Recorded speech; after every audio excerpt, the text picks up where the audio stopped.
Del libro El secreto del éxito, del autor William Walker Atkinson. Capítulo 5. El poder del deseo. ¿Qué es el deseo? Vamos a ver. El diccionario nos dice que es el anhelo natural de poseer algún bien, el anhelo de obtener o disfrutar. O bien, en el sentido anormal o degenerado, anhelo excesivo o mórbido, lujuria, apetito. Se ha usado mucho de la palabra deseo. Popularmente ha sido muy identificada con su aspecto anormal o degenerado, ignorando su verdadero sentido original. Con frecuencia se usa esta palabra en el sentido de un anhelo desordenado y malo, en lugar de hacerlo en el verdadero sentido de aspiración. No obstante, aunque le podemos llamar aspiración, sigue siendo deseo. Aplicarle el adjetivo de loable y ambicioso tampoco le quita su carácter de deseo. No tiene sentido tratar de ocultar el hecho de que el deseo es el impulso natural, universal que nos lleva a la acción, sea esta buena o mala. Sin deseo, la voluntad nunca se convierte en acción y nada se realiza. Incluso los logros y las metas más elevados son posibles solo cuando el vapor contenido de la voluntad es estimulado por la llama y el calor del deseo. Muchas enseñanzas ocultas contienen instrucciones para matar al deseo, y al estudiante se le advierte que debe ser consciente de él, incluso en sus más sutiles e insidiosas formas, incluso hasta el extremo de evitar el deseo de no tener deseos. Todo esto es tontería, pues si alguien desea o quiere o se siente inclinado o cree que es mejor matar al deseo en cualquiera de estos casos, tan solo está manifestando un deseo, el deseo de no desear, aunque utilice otros nombres. ¿Qué es ese desear, querer, sentir inclinación, gustar, sino un simple, llano y puro deseo enmascarado bajo otros nombres? Proceder a matar el deseo sin desear hacerlo es como tratar de elevarte a ti mismo tirando hacia arriba de tus calcetines. Simple locura. Lo que realmente quiere decir esto es que el ocultista debería esforzarse por desprenderse de los bajos deseos que pueda contener su naturaleza y también deshacerse del apego de las cosas.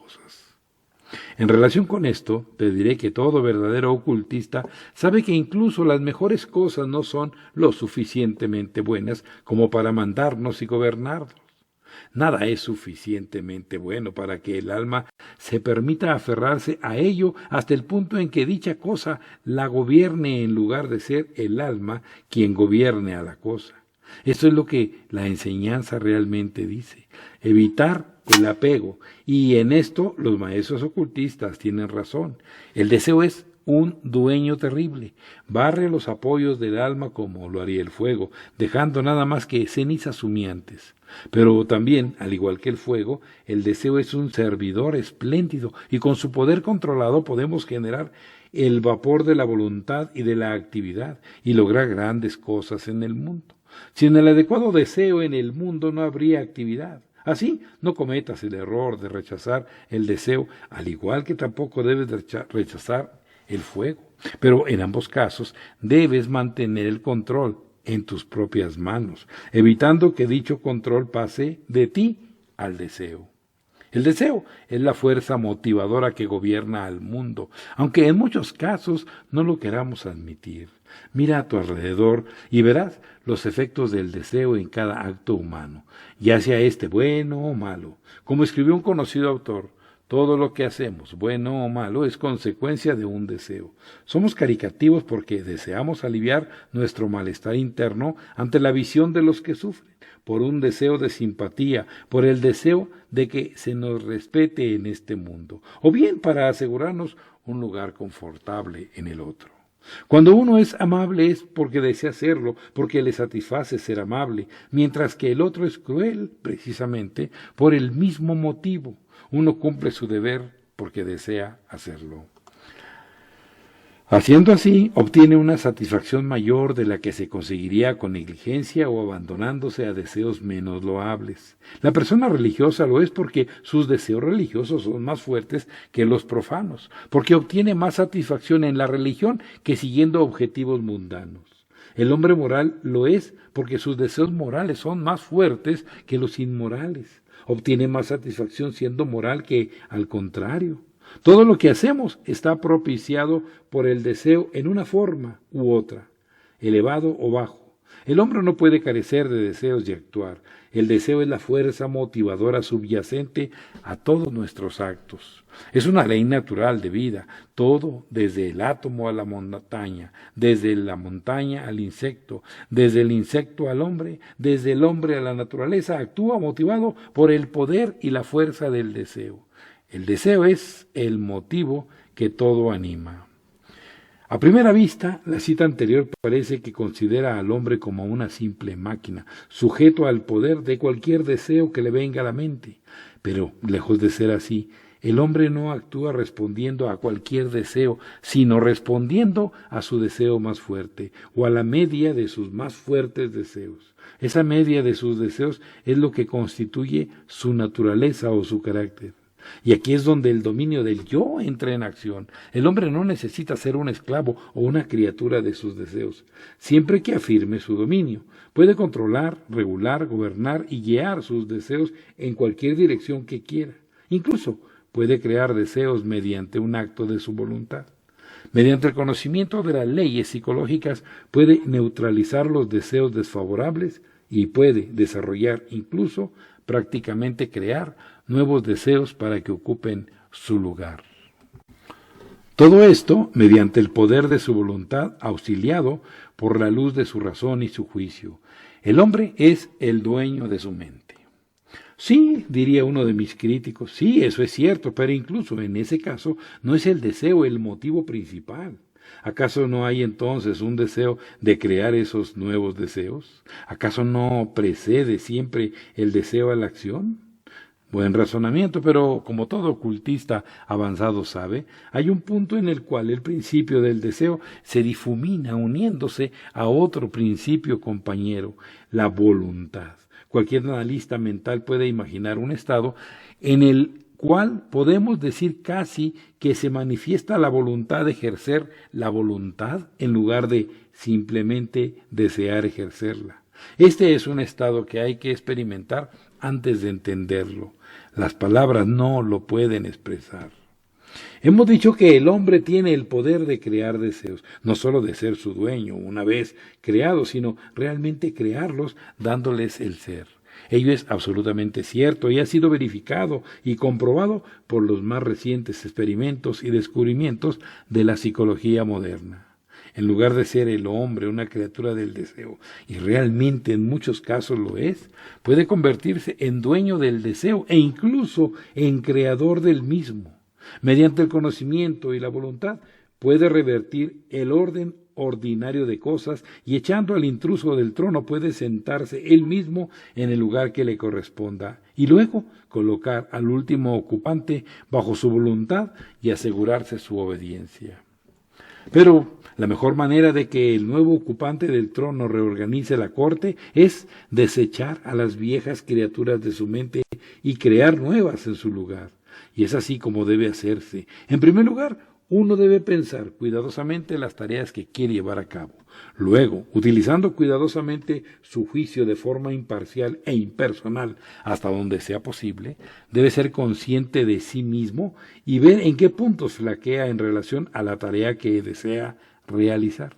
Luego, analizará la tarea que tiene ante él con todo detalle, separando el asunto en tantas divisiones claramente definidas como sea posible a fin de ser capaz de ver el asunto tal como es, tanto en los detalles como en su totalidad.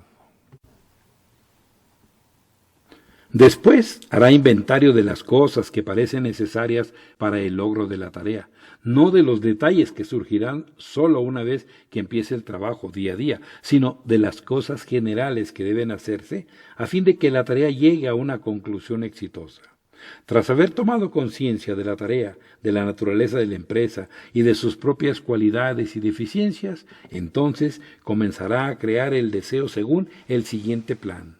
El primer paso en la creación del deseo es formar una imagen mental clara y vital de las cualidades, objetos y detalles de la empresa, al igual que de la totalidad de la misma. Al decir imagen mental, quiero decir un cuadro mental claro en la imaginación, no simplemente los nombres de las cosas. No te equivoques al leer la palabra imaginación. Esta es otra palabra de la cual muchos tienen una idea equivocada. La imaginación es mucho más que el inútil uso de esa parte de la mente. De hecho, lo que muchos entienden por imaginación no es más que una sombra del verdadero esfuerzo imaginativo. La imaginación es algo real, es la facultad de la mente mediante la cual ésta crea una matriz, un molde, un patrón que después la voluntad entrenada y el deseo materializarán en la realidad objetiva. No hay nada creado por las manos y la mente del hombre que no haya tenido su primer origen en la imaginación. La imaginación es el primer paso en la creación, ya se trate de mundos o de bagatelas. El patrón mental procede siempre a la forma material, y así ocurre en la creación del deseo. Antes de que puedas crear un deseo, debes tener una imagen clara de lo que necesitas desear. Verás que la tarea de crear una imagen mental es un poco más difícil de lo que tú creías. Verás que es difícil incluso formar un simple cuadro mental de aquello que necesitas. Pero no te desanimes y persevera, pues en todo esto, como en cualquier otra cosa, la práctica hace al maestro.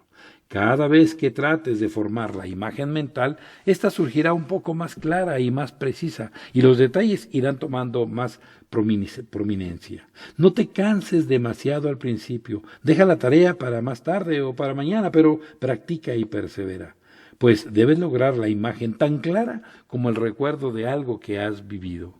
En los capítulos siguientes hablaremos más sobre la visualización mental y la imaginación.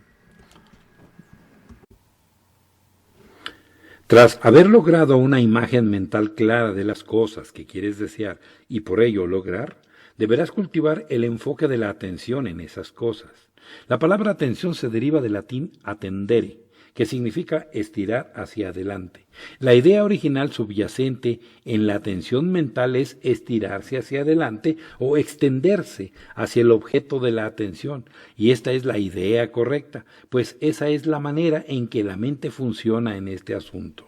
Mantén las ideas ante tu atención tanto tiempo como puedas para que la mente las capte y llegue a hacerlas parte de sí misma. Al hacerlo, impresionas con firmeza esas ideas sobre la tablilla encerada de tu mente. Así, habiendo fijado la idea claramente en tu mente a través de la imaginación y la atención, ésta se vuelve fija allí. Entonces deberás cultivar el ardiente deseo, el anhelo, la necesidad de que esas cosas se materialicen. Pide que se desarrollen en ti las cualidades necesarias para la tarea. Pide que tus cuadros mentales se materialicen. Pide que los detalles se manifiesten al igual que el total, permitiendo que algo mejor, que sin duda surgirá, ocupe el lugar de lo que antes había. Mientras estás en este proceso, la conciencia interna se ocupará de estos asuntos por ti. Luego, desea con firmeza, confianza y seriedad. No seas tibio en tus peticiones y deseos. Pide y exige el asunto completo y ten confianza de que éste hallará su camino hacia la realidad material objetiva. Piensa en ello, sueña con ello y siempre anhélalo, pues tendrás que aprender a querer de la peor forma, aprender a quererlo con suficiente fuerza. Queriendo con suficiente fuerza, obtendrás y lograrás muchas cosas. El problema es que la mayoría de nosotros no deseamos las cosas con fuerza suficiente.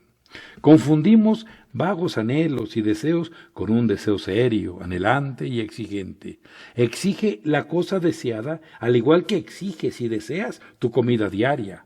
Eso significa querer de la peor manera. Todo esto no son más que sugerencias. Sin duda, tú podrás encontrar tu camino siempre que seas serio y lo desees con suficiente fuerza.